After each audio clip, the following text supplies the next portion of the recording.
आप देख रहे हैं ए न्यूज टुडे। विधानसभा चुनाव में 5 में से 4 पर राज्यों के परिणाम आज घोषित होंगे। वोटों की गिनती जारी है और इन 4 में से 3 राज्यों में बीजेपी को प्रचंड जीत मिलती दिखाई दे रही है। बीजेपी पार्टी में जश्न का माहौल है और वहीं कांग्रेस में हार का घमासान चालू हो गया है। जी हां, कांग्रेस पार्टी में अब इस करारी हार का ठिकरा पार्टी नेता एक दूसरे पर फोड़ने में लगे हैं।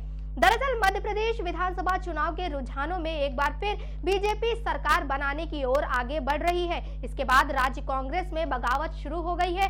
पार्टी नेता संदीप दीक्षित ने मध्य प्रदेश कांग्रेस के दोनों शीर्ष नेताओं कमलनाथ और दिग्विजय सिंह पर सवाल खड़ा किया है।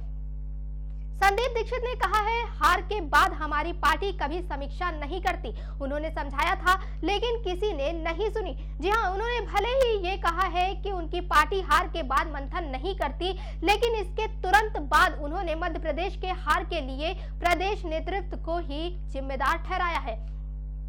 संदीप दीक्षित ने आगे कहा, मध्य प्रदेश में जीता हुआ चुनाव कांग्रेस हार गई, उसकी पूरी जिम्मेदारी राज्य के नेतृत्व की है। अब भविष्य में पार्टी में नई पीढ़ी के नेताओं को अधिक तहरीर दिए जाने का संकेत देते हुए संदीप दीक्षित ने कहा कि मध्य प्रदेश में अब सीनियर लीडर्स का समय खत्म हो गया। संदीप दीक्षित ने यह भी बताया है कि सूबे में बीजेपी के मुकाबले कांग्रेस कहां कमजोर पड़ी। उन्होंने कहा है कि मुख्यमंत्री शिवराज सिंह चौहान की ओर से राज्य की महिलाओं के लिए चलाई गई लाडली बहना योजना से कांग्रेस को सबसे अधिक नुकसान हुआ है। संदीप दीक्षित ने कहा कि इस महत्वाकांक्षी योजनाओं का मुकाबला कांग्रेस नहीं कर पाई।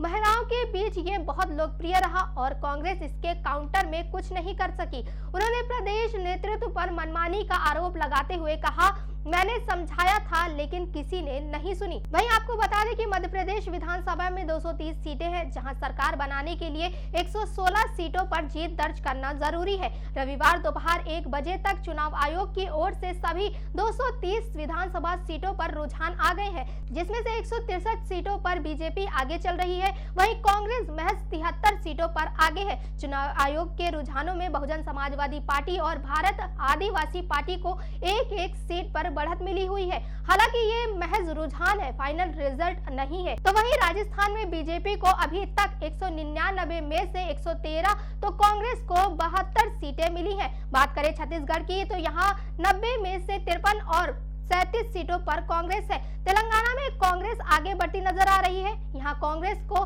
64, बीआरएस को 41 तो बीजेपी को महज 9 सीटें मिली हैं।